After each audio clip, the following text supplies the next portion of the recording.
kakain na tayo. Kakain na tayo. Ayan. Teka, kita siya. Kain po tayo. Inaabangan nyo ang bukbang ko, no?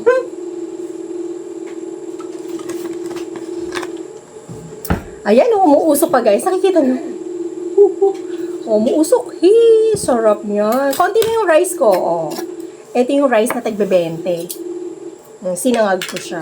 Maganda rin siya, ha? Alam niyo naman kami, hindi naman kami choosy. Basta may makakain kami. 20 pesos.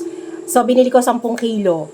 Tapos, every Friday po yon. Every Friday may kadiwa na dito. So, ang pinagtutuunan namin ng pansin yung bigas. No? 20 pesos ang kapanon, 'di ba? 'di ba? Pwede ko ibenta ng 30 pesos. Ay, 'di ba? Per kilo may 10 ako. Biro niyo naman 500 lang ang 25 kg. 'Di ba? Maibebenta ko. At talagang garantisado, ano mo siya talaga pangkain, ha. At wala ditong maarte. Dapat walang maarte sa mga ganyan. Talagang totoo pala yung 20 pesos na bigas, no? Kay Marcos. Wow, may shout out to you, ah. Doon lang ako naniwala. But anyway, nagmurahan ng mga bigas, no? Sana hindi na siya magtaas, no?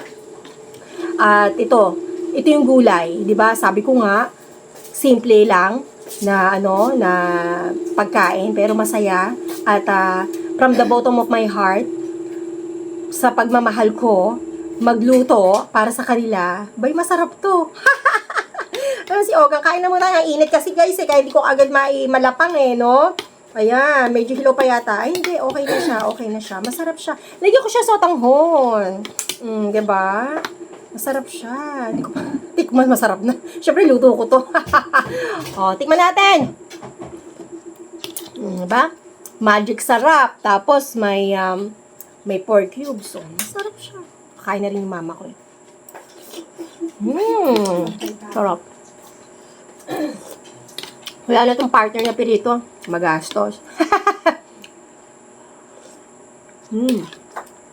Sarap niya guys. Repolyo. Ang bili lang ni mama dito is 140. 2 sayoting malaki, tapos isang buo na kaigihan na lang ang laki ng sayote. Kasi pag konting ulan lang, tumataas talaga yung gulay.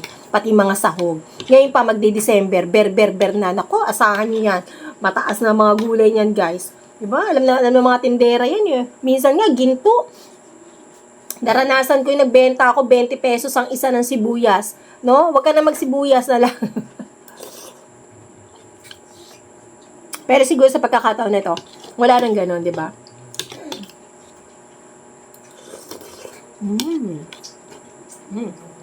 Sinangag ko yung kanin lamig kahapon.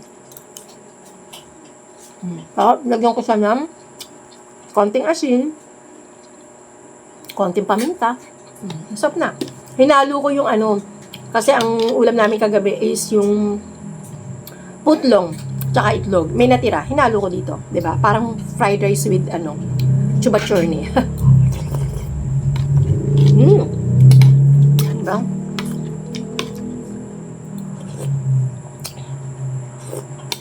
Pero ang tito ko, alam mo, kung yun ay nabubuhay. No? Nung yun ay nabubuhay, ayaw niya ng pangit ang bigas. Ayaw niya ng murahing bigas. Kahit wala siyang ulam, at yun lang ang ulam niya, basta masarap ang kanyang kanin, sold na siya. Ganun siya. Maarte yun eh. Hindi naman siya maarte. Talaga may sadyang ganun tao. No? Pero sa amin naman, sa family ko, okay naman. Kahit ano ihapag mo. Mapasarap yan. NFA or 20 pesos na kadiwa, okay lang sa amin. Well, di ba nakita niyo naman po na nanalo ako dun sa Spinawino. Naka 25 kg Coco Pandan po ako. Kaya nga sabi ko, may panghalo na ako sa aking 20 petot na bigas, no? Hinahalo ko yun, no? Para medyo may amoy, mabango, di ba? Hindi ko pa nabuksan. Panggamit namin araw-araw na Tapos bibili pa ako next Friday, no? Ng bigas 10 kilo. Diba? Sarap naman. Ang makakakita ng ganun. Samantalahin natin hanggat may murang bigas, no? Sinasabi